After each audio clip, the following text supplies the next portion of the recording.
Before time existed, before the universe, who was God? What was he doing in the abyss of eternity? Today, we are going to reveal a mystery that could change your perspective on the Creator. Get ready for a deep journey as we explore answers hidden in the sacred scriptures and uncover the divine mystery that challenges our understanding. This video will not only answer questions you may have never asked, but it will also open doors to transformative reflections. Are you brave enough to seek these truths? Have you thought about these questions? Write in the comments what you think about this. I'd be happy to hear your opinion on this profound topic. If you like these subjects, don't forget to subscribe to our channel so you won't miss our upcoming reflections. What do the sacred scriptures say about God's eternity? The Bible describes God as the beginning and the end, but also as someone who transcends time. In Revelation, chapter 22, verse 13, God declares, "I am the Alpha and the Omega, the beginning and the end, the first and the last." These words show us that God exists beyond time and space and is a constant in eternity. Before creation, the concept of before as we know it did not exist. In Genesis, chapter 1, verse 1, it is written, "In the beginning, God created the heavens and the earth." This suggests that even time is part of his creation. But what did God do before he created? The answer lies in understanding that God is not bound by time. His essence is eternally present. As we continue, we will explore why God created the universe and what that means for us today. But before that, let's dive deeper into understanding how his existence transcends our logic. The relationship between God, time, and space. As creator, God did not only create matter, but also the time and space in which it exists. In Psalm, chapter 90, verse 2, it is written, "Before the mountains were born, or you brought forth the earth and the world, from everlasting to everlasting you are God." This verse reveals that God exists beyond the limits of time and, at the same time, is present in eternity, in the past, present, and future. Imagine the universe as a book whose pages are already written and ordered. God did not just write this book, but he can see all the pages at once. For him, time is not linear, but a totality accessible at any moment. This thought may be hard to grasp because our minds are tied to a temporal experience. However, when we understand that God operates beyond these limitations, we begin to perceive his greatness. In the next section, we will address a crucial question. Why did an eternal and self-sufficient God create the universe? The answer may surprise you and change your perspective on your own life. Why did God create the universe? This is one of the deepest and perhaps most disturbing questions we can ask ourselves. If God is eternal, self-sufficient, and perfect, why would he create something outside of himself? The key to answering this question lies in the nature of God. In 1 John, chapter 4, verse 8, it is written, "God is love. True love, by its very essence, expresses and shares itself, cannot exist in isolation." Therefore, the creation of the universe was not an act of necessity but an expression of his infinite love. God created the universe to share his glory, his love, and his relationship with the beings that are part of his creation. This can be compared to an artist who, although not needing to paint, finds pleasure in expressing his creativity in a masterpiece.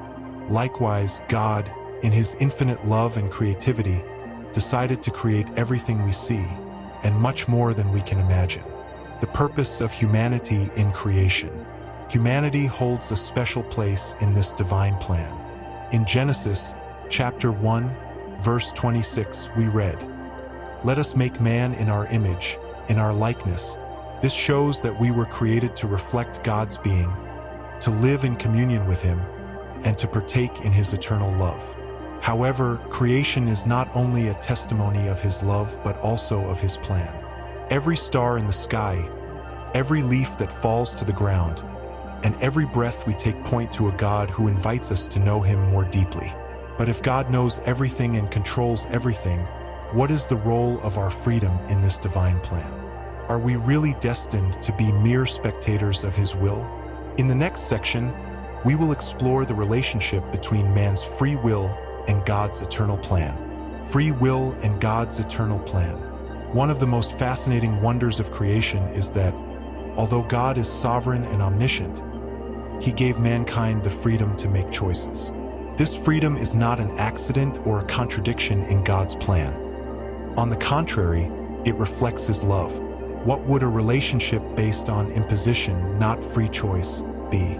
In Deuteronomy, chapter 30, verse 19, God says, "I call heaven and earth as witnesses against you that I have set before you life and death, blessings and curses. Now choose life, so that you and your children may live." This verse emphasizes that, while God supports and guides us toward life, He respects our freedom to choose. Why did God give us free will? The answer is again rooted in His love. For a relationship to be genuine, it must be based on a free choice. God desires us to follow Him not out of obligation, but out of sincere desire. This freedom also allows us to grow and learn as we face life's challenges with trust in His guidance. However, free will also brings great responsibility.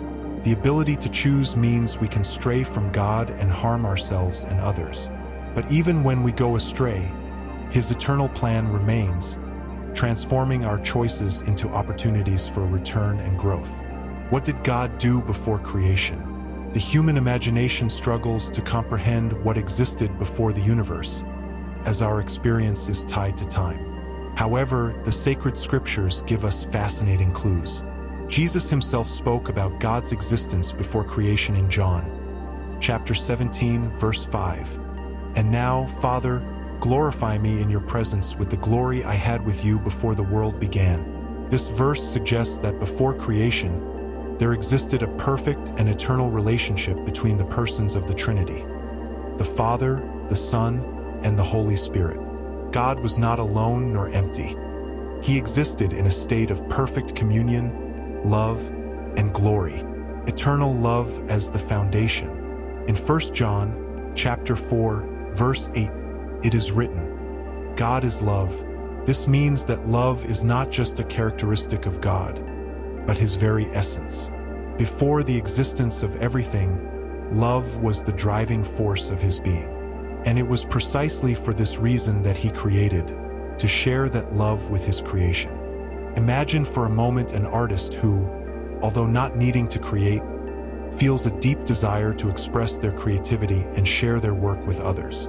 In a similar way, God, in His perfection, decided to create the universe to reflect His glory and give His children the opportunity to experience His eternal love. The mystery of eternity. In Isaiah, chapter 46, verse 10, the Bible reveals another facet of God's eternal nature. "I announce the end from the beginning, from ancient times, what is still to come. I say, my purpose will stand, and I will do all that I please." This shows that God already had a clear and defined plan before time existed. But there still remains a crucial question. Why did God, although perfect and complete in Himself, decide to take the risk of creating beings with free will? What does this reveal about His character and His eternal plans? Stay with us, as in just a few minutes, we will explore this transformative truth that will change your perspective on the Creator. Why did God take the risk of creating beings with free will? The question of why a perfect and self-sufficient God created beings with the capacity for free will, knowing they could turn away from Him, is a great mystery. However, the answer to this question reveals a crucial aspect of God's character, His desire to share His love authentically. In Romans, chapter 8, verse 32, we find a decisive clue. "He who did not spare His own Son, but gave Him up for us all, how will He not also, along with Him, graciously give us all things?" This statement reveals the sacrifice God made in sending His Son to redeem those who had turned away from Him. This sacrifice reveals that God's love knows no bounds, and that creation, including the freedom of choice, is a manifestation of that love. If God had created beings programmed to love Him without the possibility of choice, that would not be a true relationship of love. True love must be freely chosen, And this is what gives meaning and depth to our relationship with God. The ability to love Him and follow Him by our own choice. In the next few minutes, we will see how this divine love, which invites us to be part of it, is reflected not only in the creation of the universe but also in every aspect of our daily lives. Are you ready to discover how this eternal love affects your life now? Stay with us to understand this. God's love in daily creation. Creation was not just an initial act of love, but it manifests every day in our lives. In Colossians chapter 1, verse 16, it is written, "For in Him all things were created, things in heaven and on earth, visible and invisible." This verse emphasizes that everything that exists, from the stars to the smallest details of our lives, was created by God and for Him, and that it reflects His infinite love. Each dawn is a reminder of His faithfulness, each breath, a proof of His grace, and every moment, an invitation to live in communion with Him. This love was not only expressed in the original creation but continues to be the driving force behind all that we are and experience. Imagine walking through a forest. Every tree, every flower, every sound of nature speaks of God's creativity. This continuous act of creation is not something that happened just thousands of years ago, but it repeats itself every day. God did not just create the universe in the past, but sustains and renews it continuously. But there is something even more surprising about God's love, something you may have never considered. How this love allows us to experience peace even in the midst of difficulties. Soon, we will see how God's love manifests not only in good times, but also in the darkest moments of our lives. The relationship between human suffering and God's love. Suffering is one of the most difficult realities we have to accept. If God is so perfect and loving, why does He allow us to suffer? This question is one of humanity's greatest struggles, but it also reveals much about the nature of God. In Romans chapter 8, verse 28, we find a powerful answer. And we know that in all things God works for the good of those who love Him, who have been called according to His purpose. This verse assures us that even when we don't understand the purpose of suffering, God has a perfect plan, and He works even in suffering for our good. His love is not limited to moments of happiness but transcends trials, teaches us valuable lessons, and brings us closer to Him. God's love is not just a comfort, but a transforming force that enables us to face difficulties with hope. In 2 Corinthians chapter 4, verse 16, the Apostle Paul says, "Therefore we do not lose heart. Though outwardly we are wasting away, yet inwardly we are being renewed day by day." This shows that, even though our external circumstances may be difficult, God's love renews our inner being and gives us strength to continue. Have you noticed how the small details of life can reflect God's love? Share with us in the comments how you've experienced God's hand in your daily life. We look forward to hearing your experiences. But there is something more you should know about God's love. How, in His infinite wisdom, He can even use our weaknesses to show us His power. Soon, we will explore how God reveals His glory in surprising ways during the darkest moments. What do you think about human suffering and God's love? Do you believe He has a purpose for your life, even in the midst of difficulties? Write your thoughts in the comments and share with us how you have seen God's hand in your life. The mystery of God's glory in our weakness. The Apostle Paul gives us an important lesson about how God's glory becomes even more visible in our weakness. In 2 Corinthians chapter 12, verse 9, we read, "But He said to me, 'My grace is sufficient for you, for my power is made perfect in weakness. Therefore I will boast all the more gladly of my weaknesses, so that the power of Christ may rest upon me.'" This verse reveals a powerful truth. God is not only glorified in our strength, but also in our weakness. He uses our limitations to reveal His power and show us that it is not by our own strength that we achieve things, but by His grace that sustains us. Every time we face a challenge, God has the opportunity to demonstrate His power in our lives.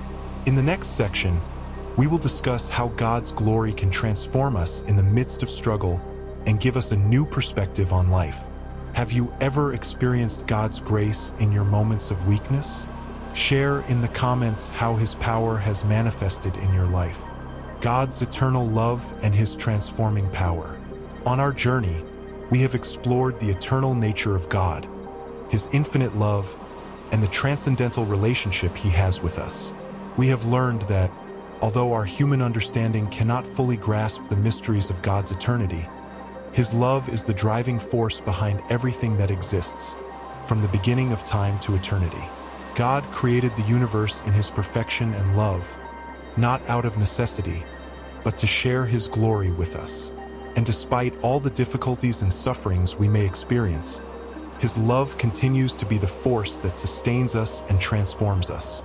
In the next video, we will explore how this divine love manifests in our daily decisions and how we can better align our lives with His will. Don't miss it.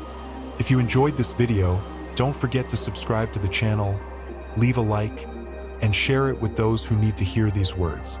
Also, we're excited to hear your thoughts in the comments about everything we've shared. Let's talk together about this divine mystery